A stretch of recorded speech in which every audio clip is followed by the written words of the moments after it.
movie notes on the Rum Diary 2011 film, 23 May 2024 viewing. I'm Tanis Coralee Leonhardi, she, her, hers of Seattle, and I watched this today, Thursday, 23 May 2024.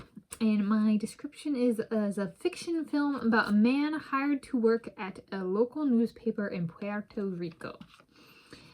And having watched it all the way through, I gave it 4 out of 5 stars, and I'll add to that it's kind of, if one watches all the way through, it also kind of encapsulates the perils of bringing on somebody to kind of be like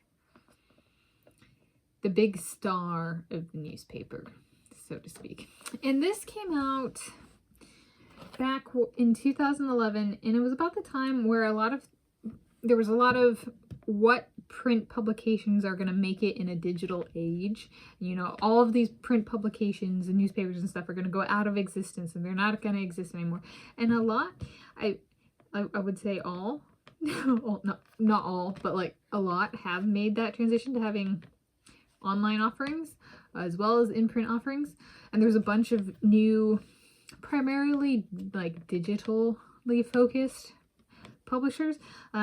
Publishing is not one, while anticipated that, you know, a lot of stuff, print publications could, you know, would go out of business if they didn't keep up. They did keep up. All right. It's while there was a recession, writing is one that did not have a bunch of things go out of business, so to speak. So it's kind of an interesting when I'm watching this and kind of reflecting, being like, yeah, this was about that point in time. And if there's any industry that's overdue for a lot of things go out of business, publishing for my lifetime was born approximately in 1993. That's one industry that has yet to go through it, especially like magazines and newspapers and stuff like that. So there we go. 4 out of 5 stars. It was tonally, I also gave The Favorite with Emma Stone, and it was about Queen Anne or something, and the aide to Queen Anne, The Favorite. To have Rachel Weisz in it, and Nick Holt or something. The guy from X-Men, who's Origins or whatever, who's the Blue Beast, that guy, that actor. That one I also gave 4 out of 5 stars, and I was actually like kind of as tonally a similar 4 out of 5 stars, where I'm like, it's a good movie. It isn't necessarily my taste, but that didn't stop me from watching it, but I might not watch it a lot either, kind of thing.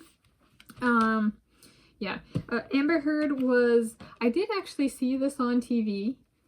I did not, while I sat in the room while it played on TV, it was like 2012 or something. It was an anomaly back then because it made it to being on TV really fast. And I remember like it actually caught my eye back then because I watched it on TV, and I was sitting on the floor and I played solitaire during, because I was really bored.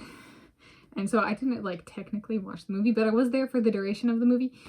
And I remember being like, this is a movie worth pointing out at some point in my life, because it made it to TV like within a year of its release, which like of the movies I had watched on TV, like didn't ever happen. This was before streaming services and stuff like that.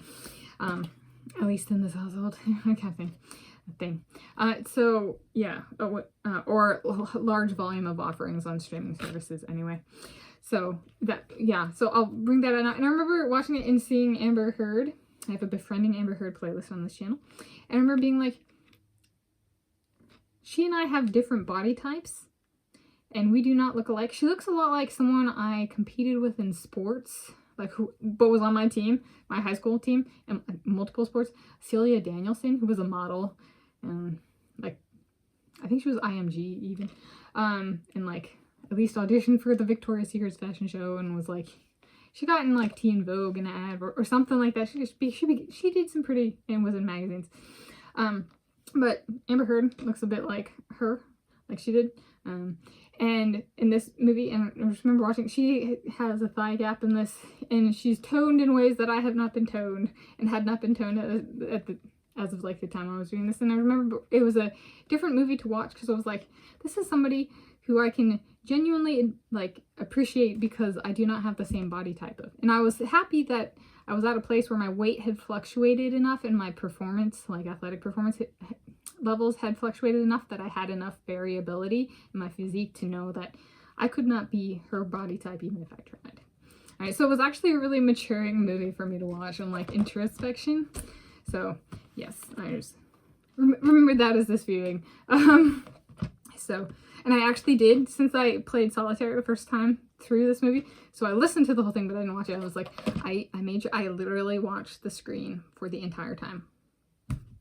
Yeah, so I sat with my computer and paused it if I needed to step away, but I had to watch it all the way through.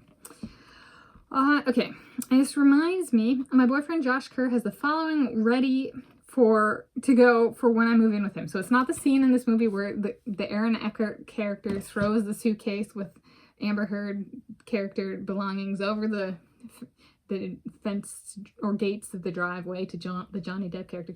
This is my boyfriend Josh Kerr has the following ready for when I move in with him: socks, undies/panties, bras including sports bras, toothbrush, toothpaste, floss, feminine supplies, Q-tips, Twix bars, at least one sweatshirt, at least one t-shirt, at least one pair of shorts, at least one pair of sweatpants. And we're ready to go. But yeah, and then I'm not gonna put this related to that. I hope my moving in with my boyfriend Josh Kerr does not go like that. Getting my stuff thrown over a gate. There's no gate on the driveway, at least currently. Okay.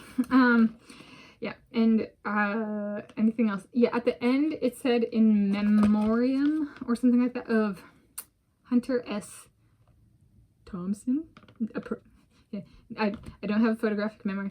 1935 to 2005. So was it inspired by or dedicated to a person who actually lived? I don't know if this is a biography or not. I'm not putting this in my notes on autobiography/biography playlist, but it does have takeaways that are that like, or at least thinking through where it comes out, like it's a good one to watch. For my perspective, I gave it 4 out of 5 stars. So there we go. So my movie notes on the Rum Diary 2011 film, 23 May 2024 viewing.